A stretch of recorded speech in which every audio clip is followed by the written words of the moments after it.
Good evening, welcome everybody. We are here again doing an Ask Me Anything. Now this came about as a little bit of a surprise a couple of weeks ago when we brought Sena to task over, let's call it Monagate, and we loved it so much that we thought, you know what, let's keep doing this as a series to talk about OCR. So with OCRWC coming up so soon, we thought we would have an OCRWC focused event. A couple of months ago, I had Joe and Adrian on the podcast and you guys loved it. So if we have them both here today, you guys can send in your questions. We're also joined by Garfield Griffiths, who is the race director for OCRWC, and two of OCRWC's favorite athletes, Lindsay Webster and Leon Cofford, who are going to be asking us questions and getting involved in the chat. So everybody, welcome and thank you for taking the time to be here. You're awesome. Hey, everybody. Good morning. Afternoon, sorry. All right, so anybody who has questions, you can put them in the YouTube questions below. We'll get them pushed up on screen. We've had a few come through on Instagram, but maybe we'll kick things off with just kind of a brief chat about the event, what's happening, anything new, and anything for people to look forward to. Obviously, we are constantly having questions and concerns about it, as does any event. So maybe we'll start to get through a few of those. Let's do it. All right. Garfield, so let's head to you first. Hello. Garfield, you are working really hard on getting the event ready. You're doing the course maps. You are running around a bit like a headless chicken, constantly trying to get everything ready. How is it going behind the scenes? It's going very, very smoothly now, as smooth as any event goes. But no, this is going to be a great one. We've been to the mountain. We were there a couple of weeks ago. We got to see the mountain. This is going to be, it's epic. I mean, it's just such a beautiful venue. And it's going to be the mountain goats are going to enjoy it. I'm sure Lindsay's going to have fun out there. There's some elevation in there, but you know, overall it's going to be a great race. We've got the 3K, the 15, we got the 100-meter, which I'm excited about because that's something we've been doing on the Spartan side, working this 100-meter as well. So it's nice to have something with a little familiarity. But overall, working with Adrian again, who I used to work for many years ago in 2014 when he first launched this thing, 2015. So it's great to be back with some old friends as well. Fantastic. Now, talking about the elevation, that's something that people have had quite a lot of concerns about. Leon, I know for you coming from Denmark, it could be tricky, but Lindsay, it's looking like a bit of a good year for you with everything you've been doing. How are you feeling about it? Yeah, I'm excited. I think the altitude, even for me, like I live at sea level, so I think everybody's not just concerned about the elevation. I mean, I'm excited for that because I love running in the mountains, but the altitude will definitely be something that'll be a big factor for the athletes. Just having a little less oxygen in the air makes your muscles work harder. Your body's going to be kind of working harder. So I think I'm going to come out a little bit early, not too early. Obviously, I'm able to do so because I just don't have a normal job, so I can afford to sort of have that luxury in my life and the flexibility. But I think for a lot of people who maybe can't leave their jobs and come out early, one thing that replicates altitude training really well is actually heat training. So if you can have a hot bath or a sauna for 30 minutes a day, or even when I was training for Abu Dhabi, and it's December in Canada, so it's quite cold. I was training a lot indoors, on the treadmill, and I just would not turn fans on, and I'd sort of train in a closed room. You get really hot and sweaty, but that will actually simulate how your body works at altitude a lot. So there's a little tip for people who can't come early. I've had I guess, Leon, you're going to have to use it. Yeah, I've gotten a lot of that from the European athletes that are really worried about going to altitude and everything. And I think if you don't have the opportunity to go to a camp, simulate as well as you can, or simply try to not sleep in 2,200 meters of altitude. Try to sleep a little lower, drive into the event, and just ham on and hope it goes well. I'm on Team Lindsay here, where I'm lucky enough to be full-time with the sport. That means I'm going to go to Colorado in just a few weeks, actually, to start my 2-3 week altitude training camp going into OCRWC. And I'll be going directly from Mammoth to Mexico afterwards. I think, are you going to Mexico as well, Garfield, to do the Spartan North American Elite Series, the last race at the 3K? No, I won't be doing that. I'll be getting ready for Abu Dhabi, but I know Hammond and Gary, I know they'll be representing in Mexico.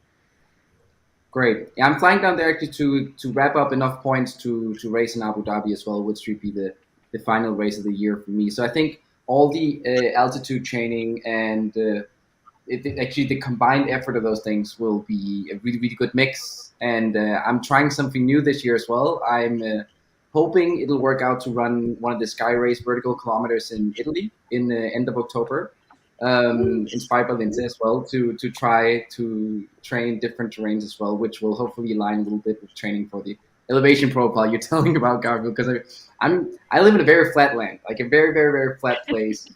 All I have is a fake mountain where they put fake skiing stuff on so people can act like they're in a funny country while they're in reality in just a flat country. So just running up and down. I'm right there with you. Yeah. Yeah, I'm in Florida. I'm in Florida, which is about 5 inches above sea level. So, and I'm no athlete, so yeah, I think I'll try hot baths, like Lindsay said. Yeah, I think I'm going to struggle too. Not that I actually have to run like you guys, but Leon did have a good chuckle last year at watching me trying to chase around athletes. And he was like, dude, you're suffering. I was like, yeah, you're all really, really fast. And this is going to be really tough at elevation. It's not a good sight. How you guys look good when you finish the race, I don't know, because I follow you for about 20 meters of it, and I'm red-faced like, guys, how was it? Was it good? Yeah. So it is going to be tough, but it is going to be an incredible location. I'm very excited about the things that we're going to be seeing there. But obviously there are concerns. So, you know, the heat, I also hate heat, is a good plan. Quick question that we had through Lindsay for you specifically, which I will ask now. Do you have a favorite brand of tights that you love for cooler winter races? For cooler winter races, ooh, that's a tough one. I think I like to run in baggy clothes a lot. So my favorite thing to run in the winter is actually just cross-country ski pants. They're like windproof on the front and then breathable on the back. So Craft Sportswear makes some really good ones. For like thinner running tights, yeah, also Craft has a pair that I really like.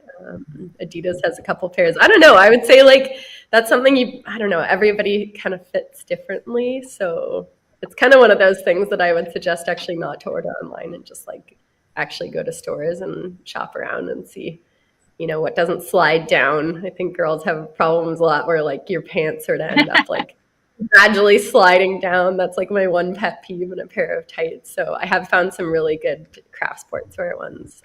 That person can feel free to just like send me a message on Instagram and I can send them the exact link because I can't remember off the top of my head what they're called. But yeah, I'm always happy to like answer people's messages if they reach it. So yeah. Awesome. So let's have a quick look at some of the questions that got sent in that we can put to you guys. If we can get one of those up on the screen. All right, coming in big to start with. Are you coming back to the Northeast USA? Now, obviously, historically, OCRWC has spent a lot of time in the Northeast, even when in Canada, still over in that direction.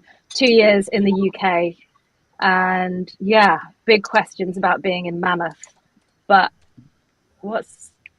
we also don't announce anything till after the event, but I'm throwing it out to you, Joe and Adrian and Garfield. I'd like to see let's get Lindsay through the race, see what she thinks, see if we should move it after she runs it in Mammoth, see if her pants fall down, if she wins, if she... Yeah, what kind of temperatures are we going to be looking at there? Like, I guess it'll be quite high at altitude and in the fall. Actually, so Garfield's just at the venue and site tour, so... Garf, you want to take that one? It was beautiful. When I was there 2 weeks ago, it was gorgeous. It was like 40s in the morning and about, got to 70. But I think what I told, just from looking at my research, it could get into the 20s, 30s in the mornings, get into the 40s and 50s in the afternoon if we get lucky. It's going to have a little chill to it as you get up there. Still trying to decide on whether to dunk you guys in this big lake we found on the top of the mountain, but we'll surprise you on that one. Getting Spartan World Joe is nodding. You have to put them in the lake, or Adrian, do not veto that. Sounds an awful lot like Tahoe. Listen, we're using your insurance, Joe, this year, so it's actually your call on that one. I want them underwater the entire time. They can't be above water. OCRWC snorkels. Got it. So so just to directly answer the question around the Northeast, right? Because I think I never want to catch flack from people saying that we don't answer stuff.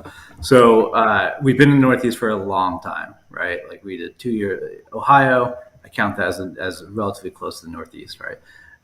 Blue Mountain, Stratton, right?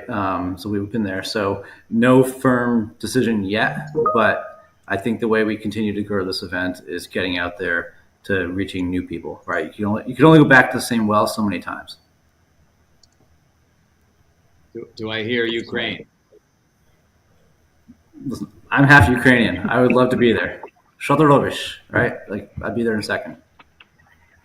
I mean, that would keep the people in my area very happy as well, because people also want it coming back this way.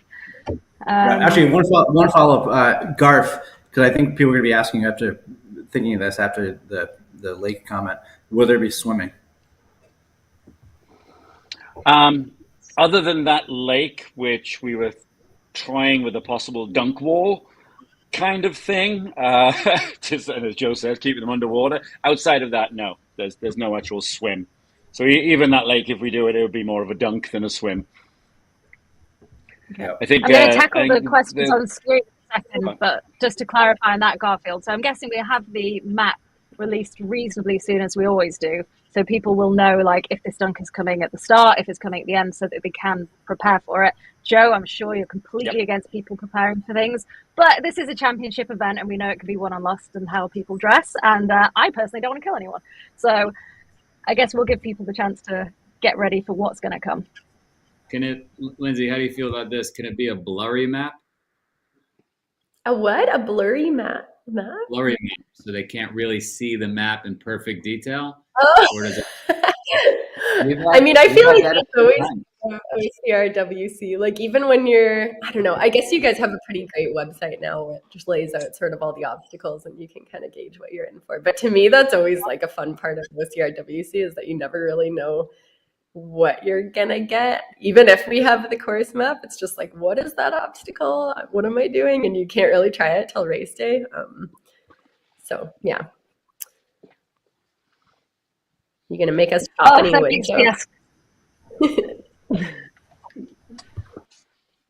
That's actually something that's interesting. Like Leon, what do you think? Like, because we do have this debate around, like, should we release a course map at all? Right? Like, do we do it at all? If not, just a day before. Athletes are at 2 stages. They're either at the stage where they bought a ticket, they're going to go to Mammoth, or where they haven't bought a ticket yet. Releasing the map, I don't think is going to get more people to buy any more tickets. People want to race this race, and they're excited about it because it's going to be the best race of the year. So people are excited about that.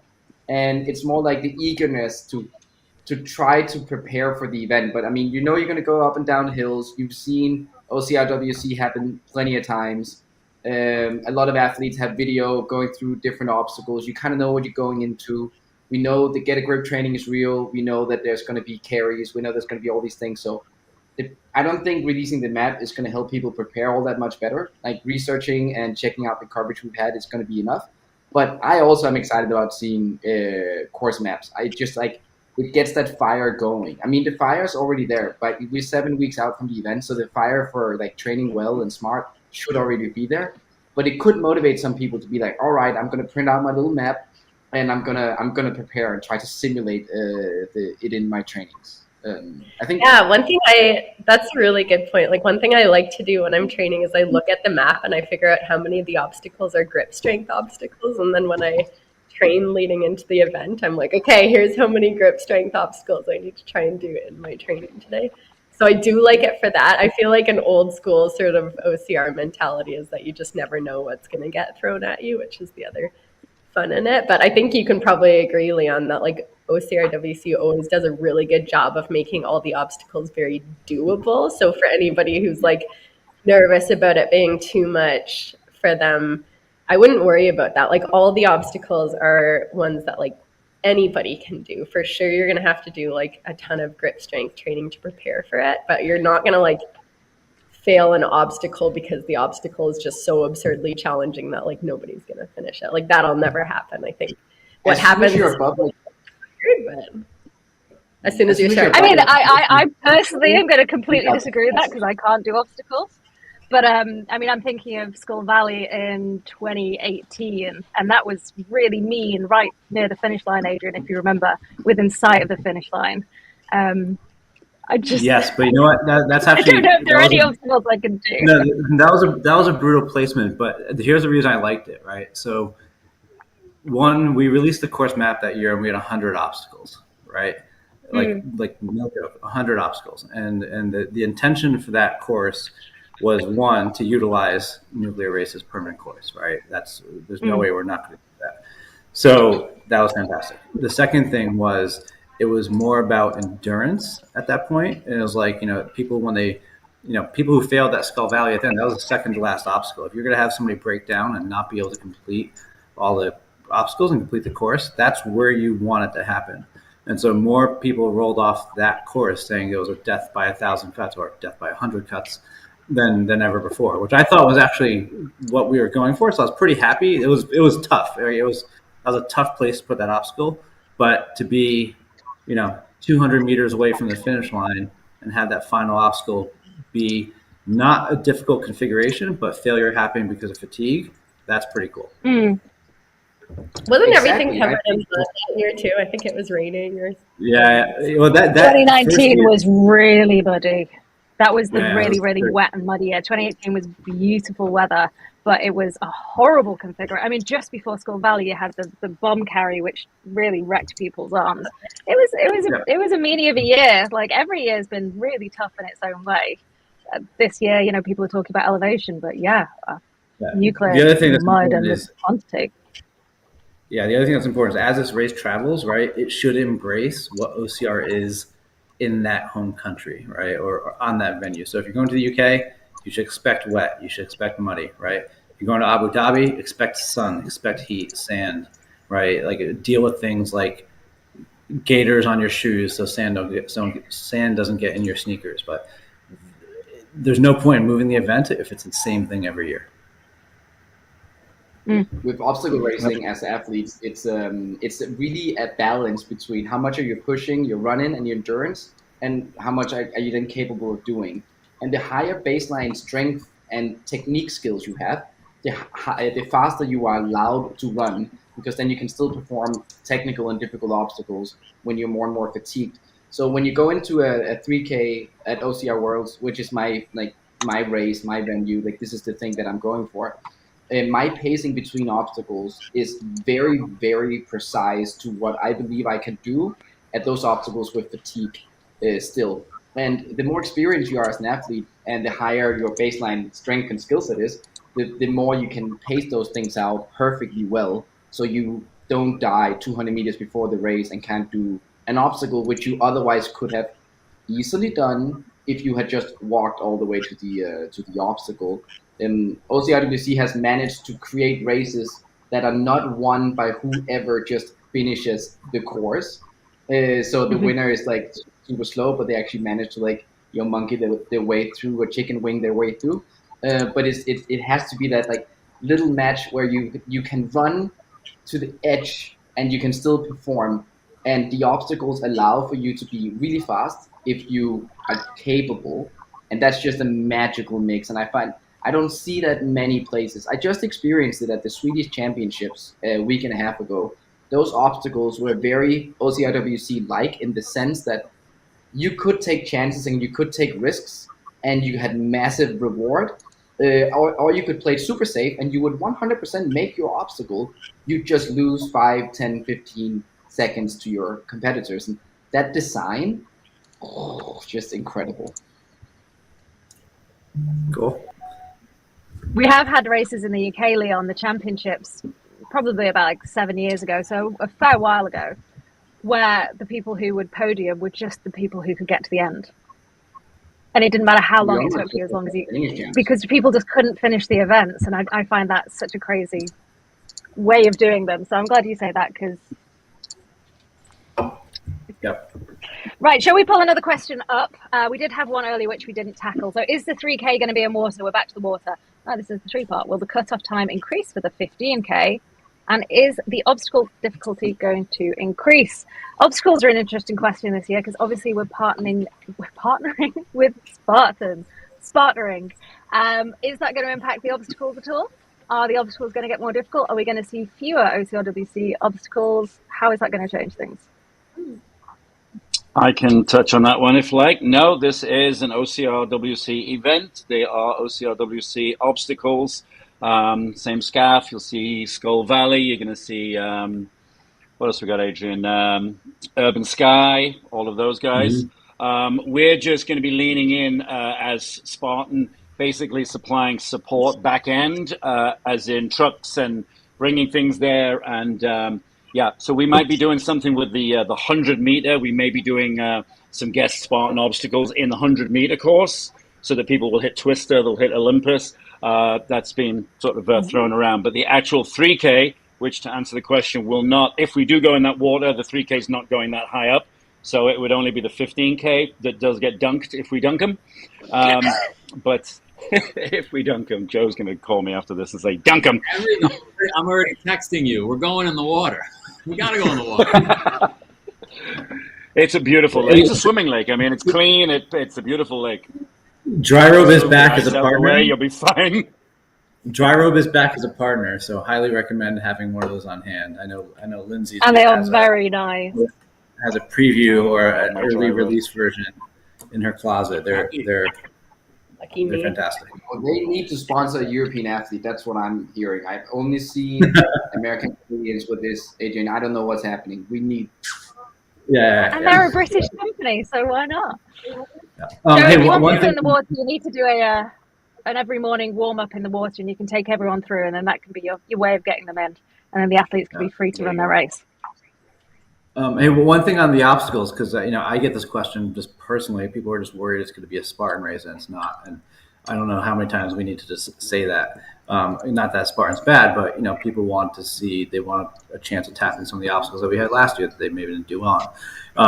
Even this morning, we're like, full transparency. I pinged the Slack group and said, "Hey, can we get a Tough Mudder obstacle there?"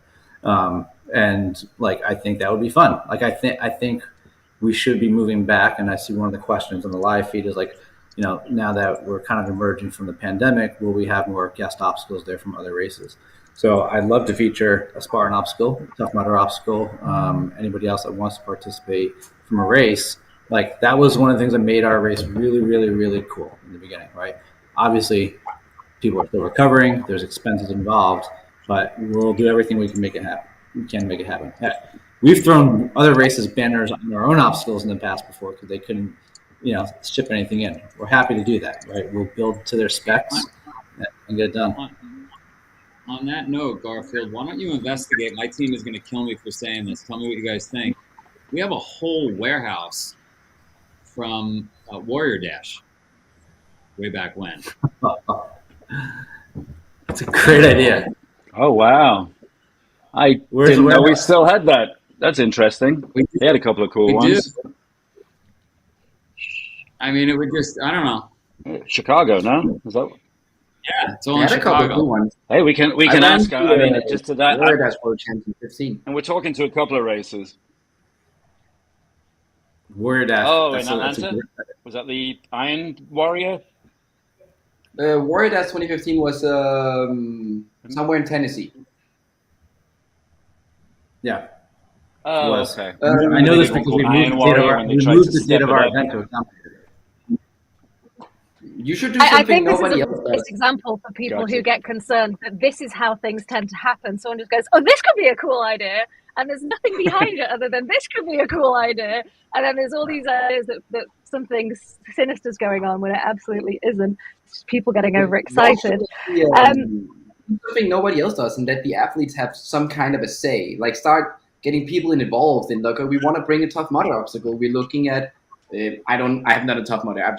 I think there's something like Funky Monkey and some other things. I haven't had a chance to try it. Yep. Let people vote. Do we want one of these Tough Mudder? Which Spartan obstacles are we most interested in? Get people involved. We always say, get the athletes involved, see where they actually want to meet at the race, and give them a few options and see where the arrow is pointing.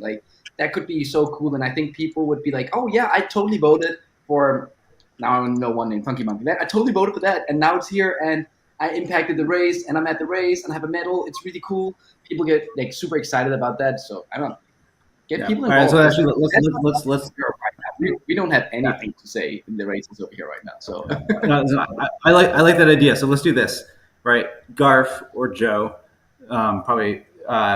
Can we get a list of the Spartan obstacles that we'll have access to, and then Fran will post 3 options to social media, and barring some logistics issues, whichever one the crowd wants, we'll do our best to get it out on the course. Can we add wood chopping? Taking my notes here. I always liked at a death race. There is an obstacle. I think Savage has it. Savage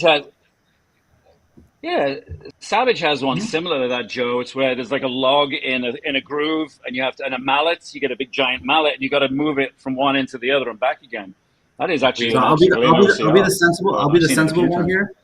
The last thing we need is 1,000 people like Hunter McIntyre swinging hammers around on course. So the last thing we need, right? Like people running around with sledgehammers during a race, no good.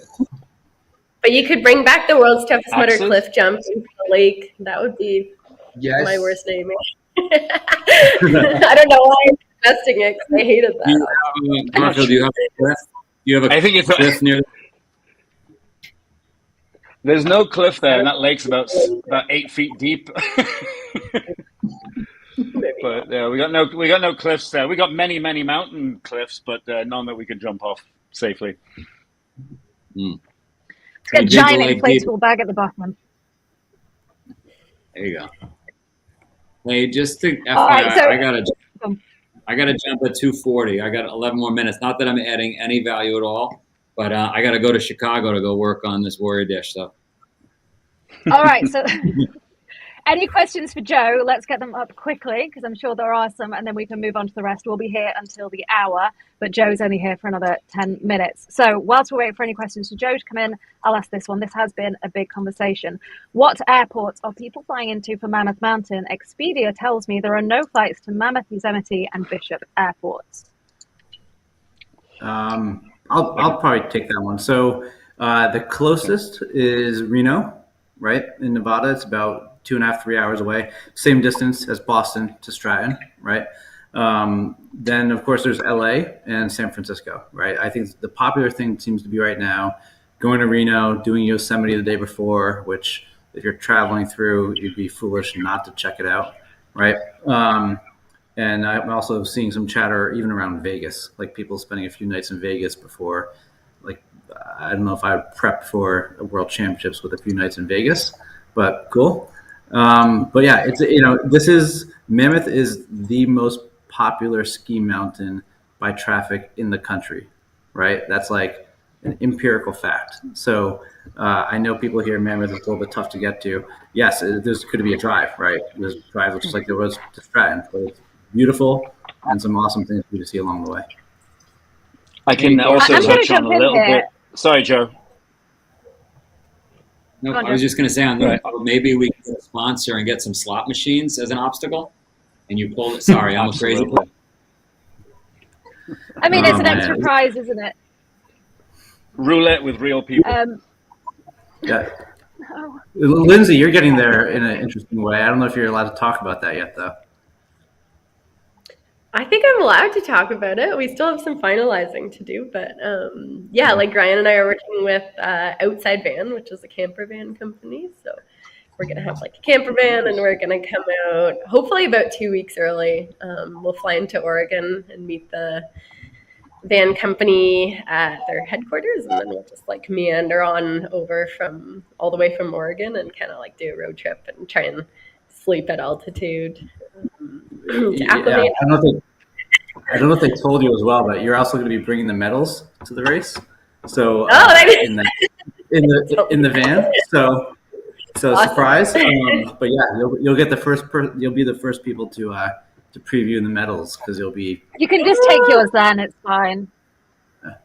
All right. But actually, I'm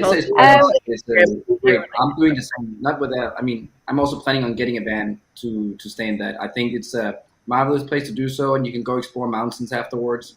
So that was actually my plan as well. I didn't know you were doing that, Lindsay, but I think it's a great goddamn I knew you plan. were doing that because I've been talking to Ida, and I was telling her that we should van travel together. We'll have a little, like, the three of us will have a little Congo line of vans. And then we can go to Vegas together, maybe after the race. Oh, yeah. Party hardy. All right, so Hey, this one Fran, I'm going to direct to you. Fran. Yeah. Just a very quick one. I just want to circle back very quickly on the charter flight things. I know it's been an ongoing question. This year, because it is off season, so the airports actually stop doing the charter flights at a certain point. We have talked to them, and we're talking to Visit Mammoth about next year getting it going. And as long as we can get enough people for those flights and it's cost effective, we should be able to get them. But this year, the companies, they've already they closed down. They already plan to close down for the season. So I would honestly say Reno, we did it when we drove. Beautiful, beautiful drive in. Reno, for me, was the place to go. What if the race were to move to Ukraine? Can we fly to Ukraine from Mammoth, or how does that work? You go by Newark, New Jersey. Go to Poland, take a drive right next door. There you go. Beautiful. Yeah. Beautiful. Thank you, Garfield. Obviously, that charter flight has been a bit of a question that people have been having because it was announced, but yeah, it's good to tackle that. Not ideal, but there are plenty of other great ways of getting there. And to be honest, the drive from Reno is no further than Boston to Stratton was. So gorgeous. It's a great Beautiful drive. ride. It's going to be wonderful. So this is a tricky one. Joe, why is OCRWC listed on Spartan's 2024 schedule with an added 5K distance? So this came out about 2 days ago, and OCRWC is listed for Spartan's races in 2024. But also what's not listed are any 3K events for Spartan aside from OCRWC and World Champs. So what's going on? I want to know the answer to this because I did not know this graphic was going out, and I woke up to like a million messages around this. So I want to hear what Joe has to say about this one. I was going to say it's way above my pay grade, but Garfield, you should look into it. I was going to say, it's news to me as well. I will say the 5K, that's our charity open. Our charity open is 5K, right? So that is probably clears up that confusion. Yeah. And Adrian, you and Joe are going to run the 5K together this year, right? Absolutely not. Yeah, absolutely. Yes. Holding hands. All right. Holding hands with a Ukrainian flag. Yes. That I would do. What's happening? Do age group runners with water packs need to carry those packs through each obstacle, or can the packs be set to the side while doing obstacles? How many water stations will there be on the 15K? I don't know. The rule is you take everything off the course that you come on with. So I would imagine you can put it to the side. The rule doesn't state you can't. Yeah. I mean, I think, we'll have to clarify this with the rule book, right? But I think we do allow people to take off their packs provided they retrieve them. You can't yard sale your stuff while you're out there on the course, and what you start with is what you finish with the exception of gel packets and everything else. But I think we have in a bin. I think we have allowed people to take off like a camelback type thing. Sometimes for safety reasons as well. But that, just pay attention to the rule book. We'll make sure we're really clear on that when the rule book comes out. Awesome. How many water stations will there be on the 15K course, Garth? Right now we're at about 7 to 8, so about one every 1.1, 1.2 miles. But that's one of those things that we have an October heat wave on the mountain, we would just add more water stations. So there'll be one at the beginning, one at the end, and then 7 or 8 in the middle. So 9 to 10. Plenty of water. So I've just had another question come in asking about the collaborative obstacles. We've kind of answered that, but someone did ask a specific question about, will there be a cheese board style obstacle, which is really horrible, but good fun. Oh, like Pegatron? Nah, I think they mean like the Swiss cheese. We had this before. We had this 2 years ago from City Challenge Race, actually. Sent these flat boards with holes in them. You traverse sideways. I don't think it's on our list for this year. So we have those Okay, fair often in enough. Europe, and they're not very cool for athletes. You look a little clumsy on them. You don't feel very athletic. You don't know if you can touch the top or the sides or only the holes. People get easily confused. I personally do not recommend T-sports as an obstacle. Like we have so many more cool obstacles to choose from, like chopping All right, wood and Savage have it, swimming right? as well. Adrian, Savage? Yeah, City Challenge Savage has race. that one. yeah, Savage has it. that caused some big Right. problems on their last event. All right, but message received. Oh, No cheese board. Done. okay, for the team race, are we going to have a larger mix of team obstacles? Or are we going to have some obstacles that can only be done as a team, not just everyone goes through a lane? Oh, I have a well that I'm definitely going to ask. So this is from me coming up after this. Sorry. All you, Adrian.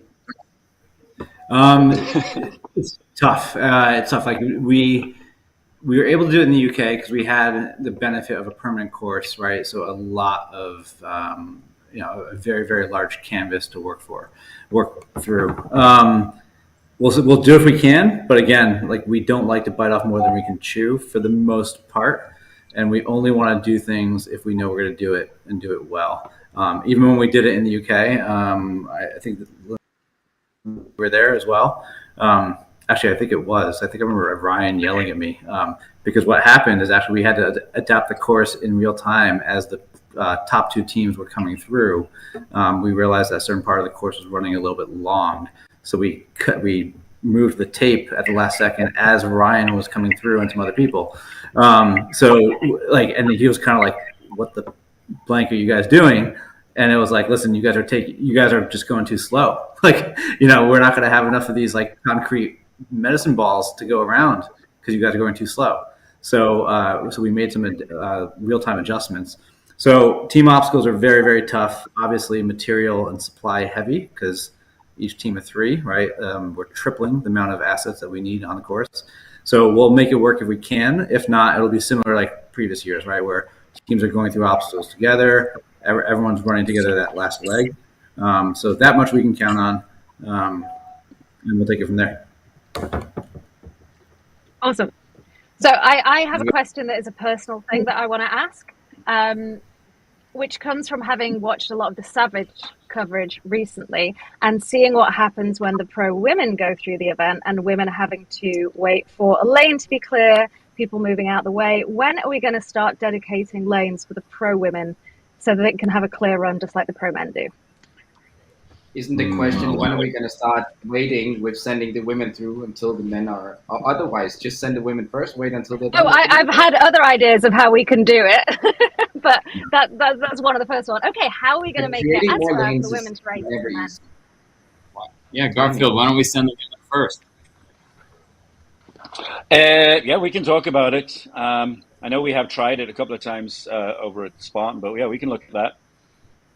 But it would have to be a lane because obviously some, not all, not especially not present company included, are not going to get caught up with. But there are some who are going to get caught up with. So we just have to be careful of the opposite happening, where the males run into the back of the females, and then maybe they're not using that lane and they spread out, and then we have the same problem in reverse. Unless everyone could just run as fast as Lindsay, then we don't have to worry about it. I'd actually love to hear from Lindsay on this one because she's going to have a good view. As probably somebody who has overtaken the most males on a course ever in the history of our sport. What do you think? Well, I think Garfield brought up an interesting point. Sorry, Joe, go ahead. I just got to jump, and I didn't want you to think I was being disrespectful. I apologize. You guys are awesome. Lindsay, you have my vote. You're probably going to win the whole thing. Do we really need to have other people race? I don't know. We just handed the trophy. I don't know. I got Chris out there. It'll be fun. She's better at obstacles. So. See you guys later. You're awesome. Bye. Yeah, back to the question. I don't know. I think Garfield brought up a good point because at an OCRWC event, I think you guys do a really good job of planning out the course so that we don't have any super hard obstacles first and we're not getting those bottlenecks. Like I've actually never done an OCRWC where I've had to wait to jump on an obstacle before. But I can't speak for like halfway through the women's pack, like maybe further back there. they run into issues when they start passing them in, and then there's like more women grouped together at the same time. So, so I feel like Garfield might have better insight on that than actually I do. It's definitely a delicate psychology trying to make it work with making extra lanes at the beginning and then that stuff. But we will continue. Like I say, me and Adrian work very well together on this stuff, so we'll keep it. By the way, this entire problem goes away if people just are more respectful of each other on the course, right? So if I'm a male athlete and I'm on an obstacle, I'm approaching an obstacle, and somebody's coming up behind me, clearly moving faster, the right thing to do is step aside and let that athlete go, right? Just because you're there first doesn't give you the right to climb onto the obstacle, wipe your hands off, start shaking out your arms, putting your gloves on, and blocking that lane, right? So this entire problem goes away with better behavior. So on our end, maybe we need to do a better job policing that and penalizing athletes with time penalties if they do that. I think that's great. I mean, the reason why I have such a for a long time that maybe there is a future in OCR where there are obstacles where we say this obstacle is one that ladies get to skip, just like in military pentathlon. There's a few obstacles on the course, like jumping down from the 5 meters and so on, because there's like a few obstacles sometimes where, okay, if those two were like not an issue for 90% of the men, but they were an issue for 90% of the women. And there could be, like, we've had that talk on the national team for quite a bit now, whether or not there's a future where like you either adjust or take a simple obstacle out. I know Savage has been experimenting with this as well, where they took some lanes and made them put the bell a little bit closer in 2 lanes for the women, and trying to figure out the balance so that the completion rates of people who successfully go through the obstacles and do it smoothly, so you don't have to walk into obstacles, that there is a balance. We've had that, but it's a very delicate talk. It's very difficult, and there's some trial and error involved in that. But there is also some physiological thing with like muscle mass and upper body and all that. There is a slight difference there. So it's really tough. And I don't know, is that something y'all have talked about at OCRWC for obstacle design over time, or? For me, maybe I'm being a little obtuse on this, but it's always been somewhat of a non-starter, right? My view is like, this is the course. We need to do a better job designing it so it's accessible for everybody, right? Male, female, short, tall, whatever. I almost view it like a triathlon, right? Or a marathon. It's a set distance and you're covering these things. Gender goes out the window at that point, right? That being said, there are other sports that make accommodations. Basketball, right? Women use a smaller size 6 basketball rather than a size 7. So you're right. It's a delicate subject right now. I think we're planning on keeping things the same, just doing a better job to design for that, right? I think you do a good job of designing the course so that it is accessible for everyone. And like we said, making a course that's difficult but accessible is really hard. The only time I disagree with this, and Adrian, you know, I've had this conversation, is the carries. I don't think that, Hunter McIntyre should be carrying the same as Nicole Miracle, because it's going to wear her out a heck of a lot more than him. And I just don't think that's fair for the two to carry the same. But you disagree, and that's totally fine, and nobody seems to have a big problem with it. No. I personally think the idea of taking obstacles out for women, not great. I think that would be, I don't think it would go down well, and it wouldn't feel good for people who are doing it. And the onus is more on the course designers to make a course that's good for everyone, rather than saying you get this and you don't get this. I'm going to quickly go back to my other point just to finish that off. Adrian, I completely agree. It comes down to being respectful and good. And that's something that the OCR community kind of pride themselves on. Unfortunately, I have seen it, and it's been on camera with people shouting at people to say, get out the way, where there was one obstacle on the last Savage where, I think it was the last, positions changed entirely, and there were like 5 women stuck there at once, and getting a space for the women was impossible. And we're talking about the podium finishes. So it can happen. A lot of questions as to why it's happening, but it always should come down to being respectful. And I, for one, am 100% down for giving people a time penalty if they disrespect anyone for any reason whatsoever, including marshals, anyone working, etc. So there we go. Cool. Yeah, and just it's funny. It should. I don't know if Lindsay even remembers. Probably not. But whenever I stand at the front, and with the race directors at that other company I work for, and we do our speech at the beginning of the elites and the age group and everything, it's literally written down in my template for me and all the race directors. Is if someone runs up to you and shouts on your left, the right thing to do is to move. I would literally try and push that. So I'm absolutely on the same page. And if I'm at the start line or Adrian is, I agree. Everyone needs to hear that. Yeah. And one question just came in about, and then we can move on, about retry lane. If we still have it. Yes, we have retry lanes. They're marked. People are required to use it. That's been a great way for us to alleviate some of that congestion. And so, just need people to be nicer to each other.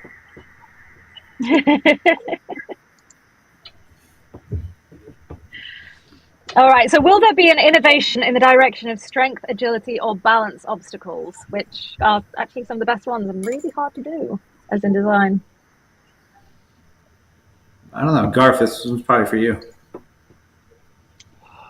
I mean, we're all, always trying to, especially it's great, working with you again, because, I get a little more of a free hand to actually do some innovations. So definitely think, I'm just digging away there. But I think we can definitely do some, like I said, I don't want it, we don't want it to be completely impossible. That's not the plan, but definitely as we build out the designs, I'll touch base. Adrian will put our heads together and see if we can tweak them a little to make it more interesting, if that's what they want. Cool. I think I know Thomas personally, and he's such a super fan, and he's really good at obstacle, seeing how these things are put together. I think what he means is that we have a big emphasis in Northern Europe on having obstacles from different categories. We often just think carrying and then swinging through things, but walking a little bit of a balance or anything like that is something that's relatively easy to put into a race to break up the running, and it's something we haven't seen a lot of internationally. And I think with the innovation, I think for him it's not that we have to create something that's never been seen before, but more to add elements in that could be interesting to do without also ruining budget and without having our build crew have to work an extra 24 hours. But to put out a zigzag balance on a wooden... I agree with you. Completely agree with you on the balance. Ironically, have balance beams. We do have balance beams currently. I know that's not exactly what you say, but overall we can do that. I love that. Things that are not that difficult, but they're just up and just I call them inconveniences as opposed to obstacles, and they're just kind of slow you down. Yeah. Hey, I have one question I want to ask personally. We got that. Maybe it's actually good since Joe's not here. I'm going to ask this question, right? And it's actually for Lindsay and Leon specifically, right? There have been a lot of changes to our sport. Everything from the 3K distance at Spartan to I don't know something else, right? You guys are veterans at this point. You've been here for a long time. Lindsay, you've been doing more sky running and kind of diversifying on some of the stuff that your athletic resume, I guess, in the last, or schedule at least in the last year or two. Leon, same thing with you on the Red Bull stuff and everything. What is one thing you guys want to change about OCR? How do we make it better, right? How do we improve it and evolve it in the right way? Sorry, I'm putting you guys on the spot. I know. I feel like what Leon said earlier, just about how did you put it, Leon? It was towing that line about how, I guess you guys do this already, but there's not a lot of races out there where it's if you do this obstacle fast, you can cut off a lot of time.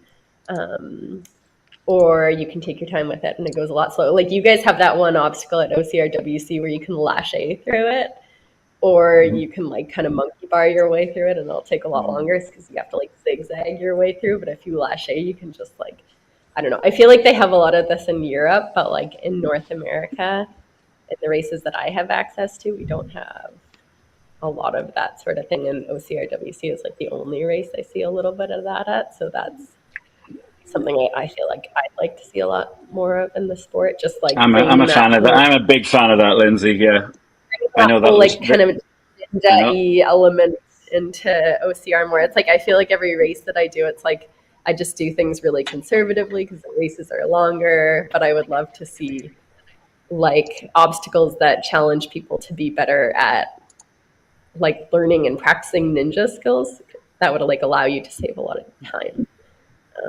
And I feel like that is one place that the sport could like massively evolve, especially in the women's field. I think we have a lot of men who are particularly good at that, but like the women just like, I don't know, we sort of all just do things the same way conservatively, so we don't have to try that hard. It was interesting this year actually because Ida and I did an event together in Dubai, and she's like, it's like, yeah, like I win all these obstacle races, and if we have to race together in a 15K, like I'll probably beat her because I'm a faster runner, but she's actually like way better at obstacles, and she blew me out of the water at that event, which was like pretty fun to see because she has to train for that stuff in Europe, whereas like in North America, I just don't. So yeah.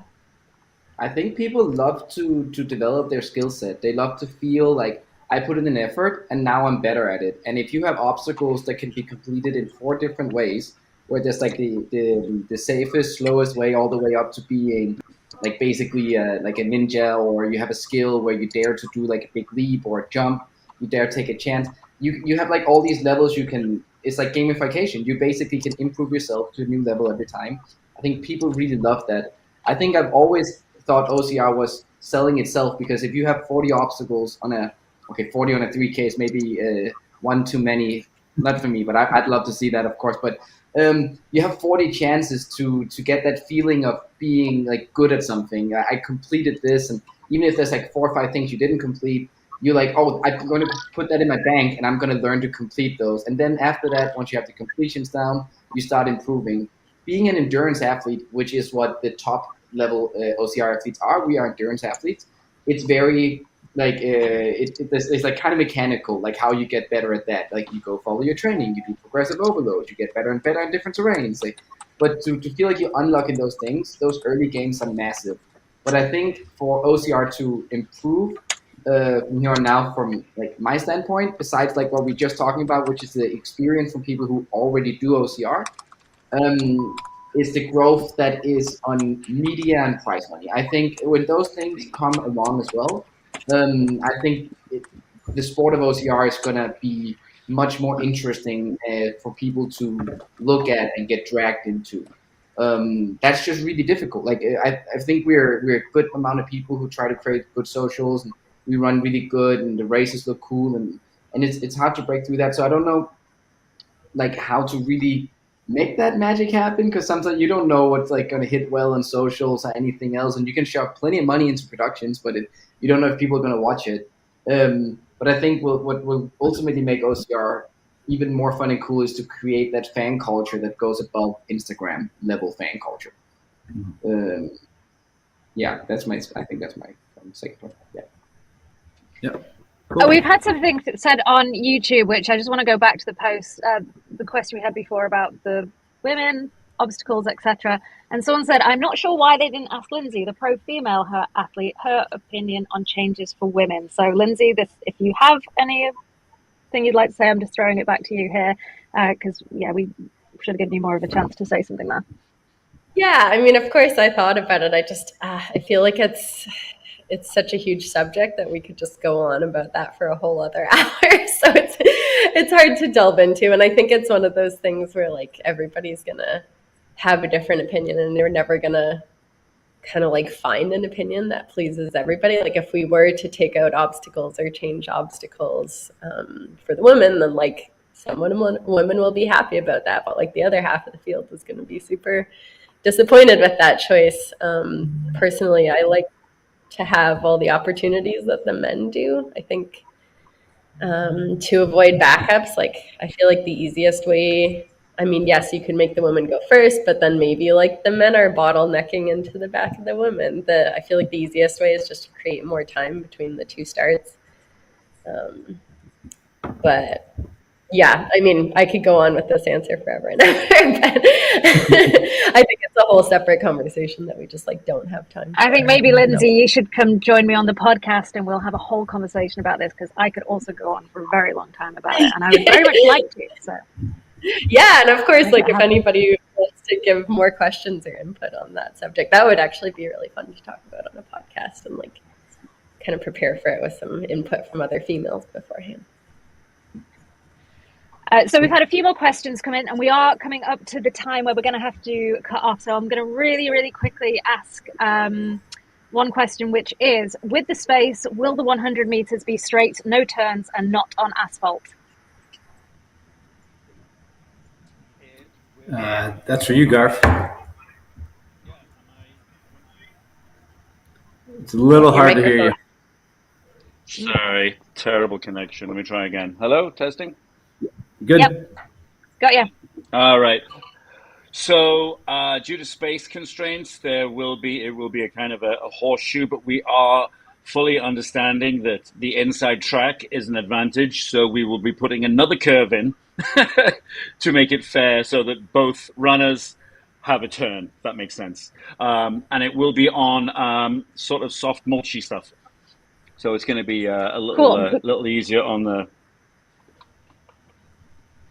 There was a turn last year which actually caused, but that caused a lot of problem. Was it Edie, Leon, that got kicked out for going along the wrong lane on her way back? It was pretty confusing, the 100 meters last year with the turn. Yes, it was confusing. She also ran the wrong way around the second, so it's just a right-left thingy for her. Yeah. Well, listen, start on the left. You gotta start on the left. You gotta stay on the left. So. Okay. You just go straight up the mountain, straight uphill. Yeah. Yep. Course cut-off time for the 15K. My starting time is one of the last ones. I personally have not done the math yet. We have a little calculator we use on like mileage and how fast you're going and how far, but I haven't even spoken to Adrian about that yet. Yeah.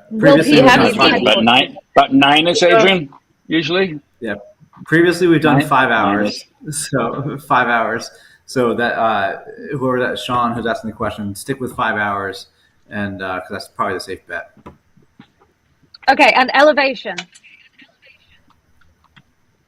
Oh yeah, that's the base camp is at 9K.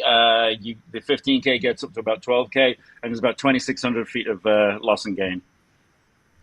Meter? Oh, feet. Sorry. I'm just watching Leon and Lindsay like working that out. Okay, one last question.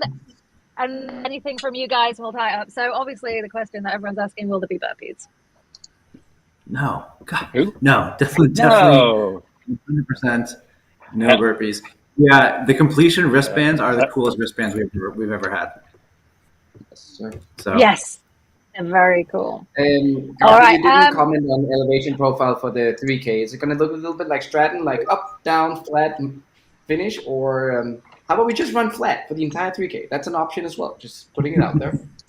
That is. I'm actually looking at it right now in my my GPS. No, it's got a little bit up and you got some up and down on the 3K. So yeah, it's going to be. Actually, 3K is going to be gnarly. It's going to be great. 16 obstacles at this point in 3K. It's big obstacles because it's kind of part of the finish sequence, so it's going to be some of the bigger obstacles. You know, your Ricochet, Triumph, got some rigs in there. Yeah, the 3K is going to be fun with a capital F. All right. Well, I know Adrian and Garfield are going to have to sign off in a second. So, Leon and Lindsay, was there anything else that you kind of brought to the table that's not been spoken about that you would like to bring up before we sign off?